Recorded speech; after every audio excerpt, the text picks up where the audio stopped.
spot? Yes, he is. Good. Good for him. Haven't seen her. Congratulations on that. Hey, by the way, I can't do the trivia contest now because we're running out of time. I promise you we'll do it tomorrow for those tickets for the big fight with Evander Holyfield and Lennox Lewis and all those other people, Bobby Ches or whatever his name is. All heavyweights, I understand. Understood. That is correct. That is correct, sir. And now, why don't we play Robin's intro so she can start the news? And now here's Robin Coiling with the news. No, that is not James Brown, Robin. That always disarms me. Right. My sweet Robin. Sweet and pure. Your butt cheeks are so warm. Bend over. With the Vaseline. Get the Vaseline. Loving Arnold sex. You have a fever. I have to take your temperature. Why don't you bend over, my sweetie? Daddy's here. Your PJs. Wake up, sweetie. Wake up, sweetie. Your mommy's asleep. Nobody can do it better than Bill. No. Bill's the man.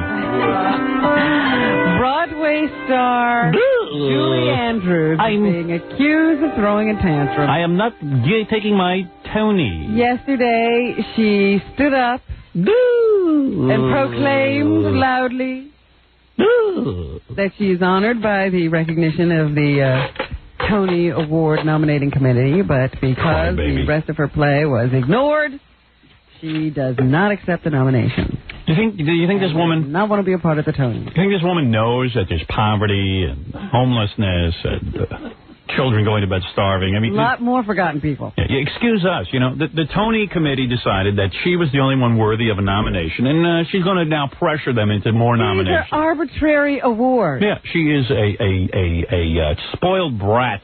There's no rhyme or reason to why these award nominations are made. Robin, look how pretty my legs and feet are. Thank you. Let's show you that. You want an award? I want an award. Aren't they sweet and cute? Oh, sweet and cute. Your legs. Well, we're not nominating the rest of your body, just your legs and your feet. Ivan Reitman called me last night and said, I'm definitely going to get an Academy Award just based on the stuff he's seen. Has he ever gotten an Academy Award? No. No. He wishes he could get one. Very good.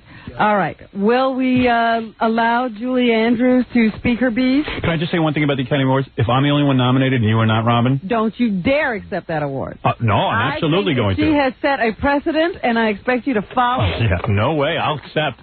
You did not do this alone. All right. Here is Julie Andrews, Robin, unlike me, who will selfishly accept the Academy Award. Here is the biggest baby on the planet, Julie Andrews. Spoiled rotten. It's a horrible play, isn't it? I walked out at intermission. I couldn't take it. And Robin will sit there for anything. I'll watch almost anything, Yep. but this was just... Why was it so horrible? Tell me. You realize that the movie rested on the charm of the performers involved. It wasn't really that great a film.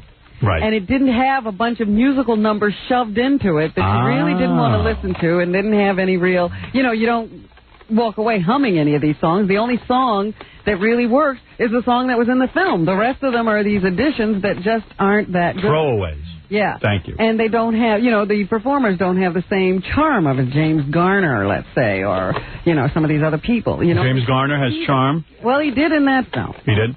All right. So it just lost something in the translation for me, and I couldn't sit through it. All right. But, again, the audience seemed to be enjoying it, and they say they've been getting standing ovations every night. So here's Julie Andrews. Flattered as I am and honored, I have to say how deeply sad I am to be the only nominee in this extraordinary company. Sadly, I cannot accept this nomination, and I prefer instead to stand with the egregiously Egregiously? Hey, she sounds like me. Yeah. In fact,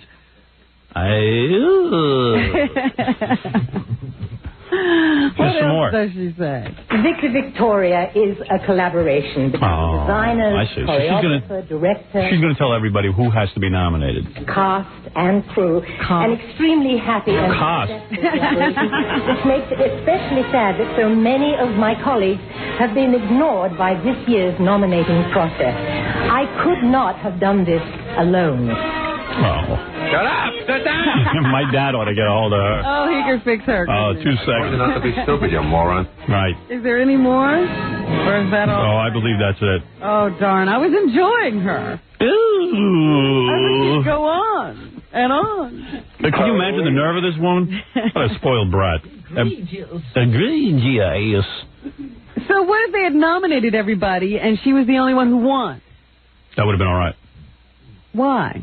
Because she is She still didn't do it alone. she's a befuddled loser. The cost still would not have been recognized. I wish she'd become an alcoholic and drink herself to death. Dear. Hey. Well, that's not a nice thing to say. That's true. You're not known for nice things, are you? No. Every minute I say something that's not nice to say.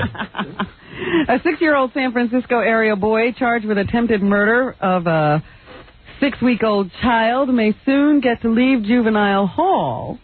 What is the stumbling block? Finding a suitable foster home. Now, Howard, you have plenty of room. I don't. Actually, I don't. I want a new house. I want more room. Can you imagine? Oh, yes, we have a foster child we'd like to place with you. Oh, yes, tell me a little bit about the child. Well, he just kicked a 6-week-old within an inch of his life. So would you like to take this child? I'd rather take a baby tiger into my house. How do you think of that? I think the kids would stand a better chance of survival. For God's sake. The boy's lawyers are requesting that he be released to his mother, but that request has been denied. Yeah. I say give him to a pack of wolves and let them raise him. The attorneys say the boy is suffering emotionally in custody. I see. They feel that he'd be better off at home. They had a bunch of protesters down, I guess, at the courthouse yesterday saying that this child is being portrayed in the media and being treated by the court system differently because of his ethnicity. Ah, that's probably it. The boy is said to be the youngest child in the nation ever charged with attempted murder. He's accused of breaking into an apartment and beating a month-old baby nearly to death. What ethnicity is he, since we didn't know? The doctors say the infant is in fair condition but will likely have permanent brain damage. This was a normal baby until this little kid got a hold of him. I heard one of the protesters saying that everybody knows that a child of that age doesn't know what death means, so he wasn't trying to kill the baby. Wrong. Trust me. That kid should be executed. There's no hope for him. Watch, he'll go to court, he'll bite the judge on the thigh, ripping his flesh. I've met kids like him. I've counseled kids like him. As you know, I'm a trained counselor. And there's no hope. His personality is already formed. One's personality is formed by the age of 2. 2? 2. That's my counselor voice. That is correct. You think you're the only one who could be fancy and put on airs? They should put him on an electric merry-go-round horse because he's so young, so at least he'll think he's on a ride. Then he gets his juice through his little body. That's right. Oh, look, a ride. That is your best. Here, come here, Junior. You're going to get a ride for killing me, almost killing me. There you go. We should put that kid in a room with me, and I'll kick him to death. And then you can say you didn't know it before. I didn't know it either. I thought he was... I'll give him an exploding candy apple. What'd you say? I don't know what he said. An angry what? A hand grenade. A hand grenade in the apple, right. There you go. Thank you, Jack. I know this doesn't affect you, Howard, but... Nothing affects me. I'm soulless and heartless. Almost 1 in 3 American adults is worrying about making ends meet. Just a year ago... That's why Jackie makes CDs in his basement. A Marist College survey said the worry factor was 1 in 5, but it's up to 1 in 3 now. The new survey says another 33% sometimes worry about getting by. I don't care. Do you think I care? I guess not. Because George Hamilton doesn't And care. when it comes to money matters, women worry more than men. According to a Money magazine poll, it finds that women tend to fret more about finances than men do. More than half of the women polled say they would have trouble paying an unexpected $1,000 bill. That compares to 1/3 of the men who say they'd have that difficulty. Interesting, Robin. Women are also more downbeat about the economy.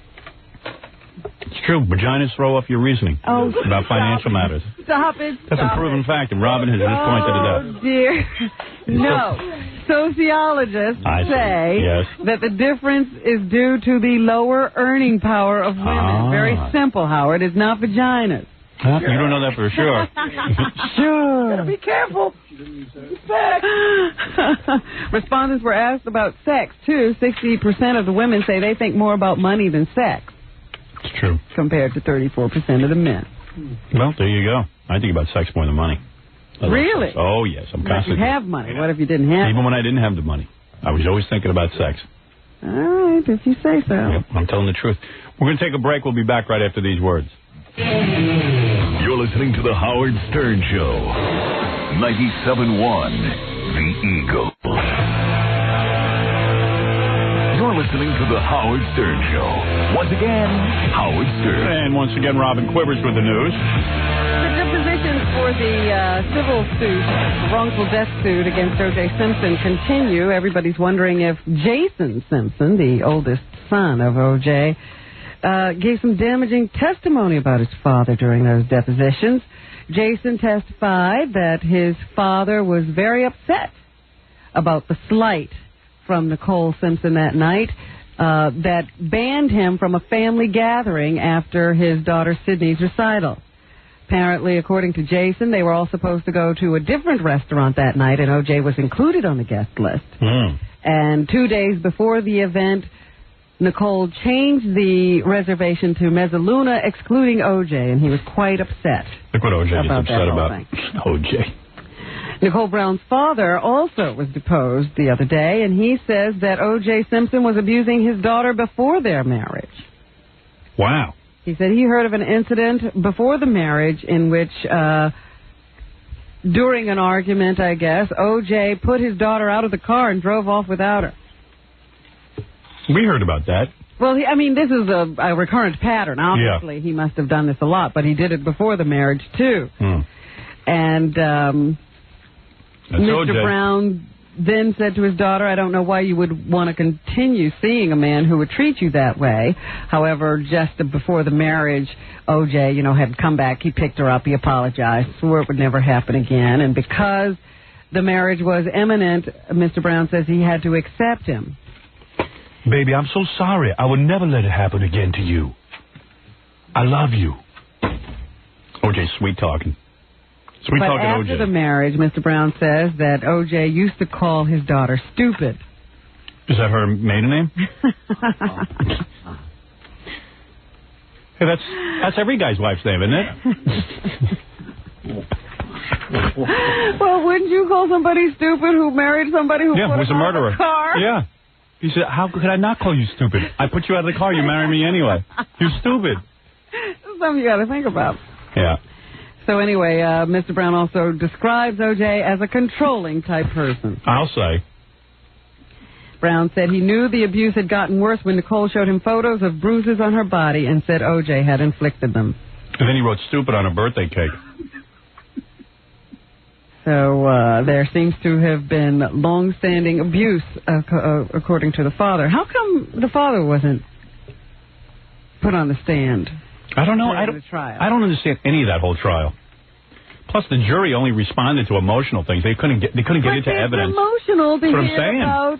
Why not put that on? Being beaten from her father. That's what I'm saying. That's all the jury was treating it like it was the Ricky Lake show. Whenever those boring guys came on with DNA, they didn't understand it. That was way over their comprehension level. They couldn't get the whole thing. O.J. innocent. He looked like he's sorry. I mean, you got to hear some of the jurors interviewed. I don't believe it. Well, what did she do? What did she do to deserve it? And where were her parents? You hear those jurors, you want to hang yourself. Well, she was also not being fair with him. She was with the Ron Goldman. Okay. What was he doing there? What was that man doing there? And O.J. didn't beat her that bad. Sometimes a man do get crazy. You don't know what goes on between a man and a woman. Yeah. Stuff like that. With that sort of broken English thing. I mean, that on top of the logic makes you want to just jump out a window. You don't know what go on behind closed doors. These two people knew each other. And those pictures don't look that bad. Oh. Well, when you put it that way. What a jury. All-time moron jury. Well, they got O.J. there now. He's free. Yeah. Well, it's good. It was a good payback to the white man. I know, as a white man, I feel paid back. Have you learned your lesson? Yeah, I've learned my lesson. I will never, ever convict another black man again. Maybe we won't have to go through this again. All black men are innocent of everything. No. Not that you don't convict a black man. Oh. No. You still haven't gotten the lesson. I don't want to convict a black man ever. You haven't gotten the lesson. No, I've learned more than my lesson. I say open all the jail cells right now and let every black man out. New lesson. That's a new lesson. Oh, no. You still haven't learned the lesson. I guess you must be taught again. You think I don't know it good enough? I need a new lesson. What a dope I am. Los Angeles dwellers, you're risking your life by breathing the air.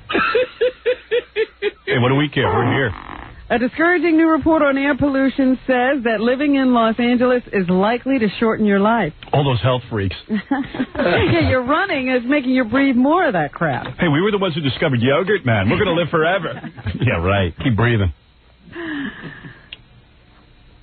They say that the very smoggy days with poor air quality will cause a rise in asthma and flare-ups of emphysema.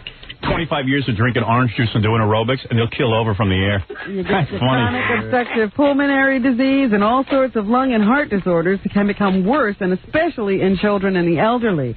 They say this does not, living in L.A. and breathing that air does not shorten your life by a couple of weeks. We're talking a couple of years. Hey, George Burns lived there his whole life. He might have lived. He could have lived to be 102. There you go. Instead, he lost 2 years. As a matter of fact, that's a very interesting story. I'll tell you. I just had no idea. You could care less. I care less. If it ain't happening to me, I'm all right. I'm not breathing that air. I'll tell you something. It's worth it to see all those fine broads running around. And I practically no clothing out on the beach. Hey, now. Disintegrate. You're damn right. To see him fall apart. You're damn right. Big deal. Actor Martin Lawrence is still in the hospital a day after what is described as a screaming tirade on a busy Los Angeles street. It was the air. New defense. A new defense. I find it odd that, he wigged out at a car wash place. You ever been to a car wash? Oh, stop it. It wasn't like he was in the midst of doing something strenuous or stressful at that moment. Plus, if he was dehydrated, why didn't they just run him through the car wash? All that water around. Why didn't he just take a drink? Yeah, just run him through on top of the car. A spokesperson for Cedars-Sinai Medical Center says drugs were most definitely not involved in the incident on Ventura Boulevard. Witnesses say Lawrence was having his car washed. Maybe you heard the price. He began to meander up and down the street shouting profanities and eventually struggled with police before being strapped to an ambulance gurney. The 30-year-old star of Thin Line Between Love and Hate and the Fox comedy show Martin is expected to be released from the hospital on Friday and may face misdemeanor charges of having a loaded gun on his person. I say he was drumming up business for the movie. Wait till you see when my movie's coming out. Wait till you see you do. Wait till you see the crap I do in February. That's going to look like a picnic. I'm going to be running around naked in the streets. Lawrence's spokespeople say he is overloaded and just went off. I'm streaking the opera. But he's doing much better now. They say that Martin has been working nonstop since his career took off. Is that right? Not taking a break. No kidding. Yeah. So, I can relate. Attributing that all to overwork and not taking a drink of water. But what happened to the seizure medication? I do not know. Yesterday, it was all about seizure medication. Today, it's about exhaustion and dehydration. It's all very confusing, Robin. I hope there'll be more details tomorrow. I'm sure we'll one day get Martin on the phone, and we'll figure this whole thing out. Yeah, we'll get him on the phone. Once again, I see in the newspaper that Latoya Jackson is saying that she has gotten a restraining order against Jack Gordon. Her husband? And that they are headed for divorce court. Wow. When she what's she selling? When she talked to the press, she said that Jack beat her And that's all she's going to say about it. She has gotten a restraining order. Wow. And that's that. She must have a movie coming out. I'm going to ride a buffalo through St. Pat's Cathedral when my movie comes out, having me arrested. We have heard these things from Latoya before. Yes, on our show. And we haven't seen Latoya in weeks. We've seen Jack, but we haven't seen her. So I would like to hear from Latoya. Gary, call her up. I wish that we could get her on the phone, but it's most often at times like this we can't reach her. That is correct. So I You are don't right. know what to say. They say in hot copy today, the marriage is off. Now, the last we heard, they had made up with each other and they were trying to have a baby. But Jack couldn't give her a baby. So very sad. Very sad. Gordon says that he thinks that Latoya will rejoin her family after years of estrangement. I'll give her a baby. Oh, yeah, they want her back. I don't know. I would give her a baby if she wants one. Sounds weird to me. I wish we could talk to Latoya, but I don't know that that'll happen either. Strange going-ons in that household. Mm-hmm. So that's what's happening, folks. Thanks, Robin. I'll do a quick break here and then come back and do the plugs. What is it? I was going to say, I just left a message for Jack. But, I've spoken to Jack probably in the last week. I've probably spoken to him 3 or 4 times. Hey, Jack's no problem. It's Latoya we want to get a hold of. Yeah. But you know what? Maybe you can get a hold of Jack for tomorrow. But he always says that, he goes, sometimes he'll cover the phone and he'll say, Latoya, what do you want to do about this? All right, well, why don't you do this? Okay. But you don't know that he's really talking to her. Yeah, right. But try and get him on the show for tomorrow, okay? Anybody, Jack or... Anyone. Okay, we'll be back right after these words. You're listening to The Howard Stern Show. Go. You're listening to The Howard Stern Show. Once again, Howard Stern. Somebody take care of the plug. All righty then. Jackie Penthouse, Joke Page Martling, 78 minutes of filthy jokes on CD or cassette on the hysterical Sergeant Becker. Only $12 plus $4 shipping and handling. The incredible special, you buy 2, you get 1 free. Call 1-800-323-KING. Tomorrow night, 2 shows at Slapsticks in Baltimore for filthy jokes. Jokeland's web address is... What? For filthy jokes and Jokeland's web address. 516-922-WINE. Don't miss Steve the Prick Gorilla with the American Flatulators Thursday night. I think that's tonight, actually, at 8 p.m. in Hooters in East Meadow. And if you're planning a wedding or party and you need a DJ, call Scott the Engineer's Rocket Entertainment at 718-BAG-5040. Okay, everybody, thanks. We'll be back tomorrow. We'll see you then.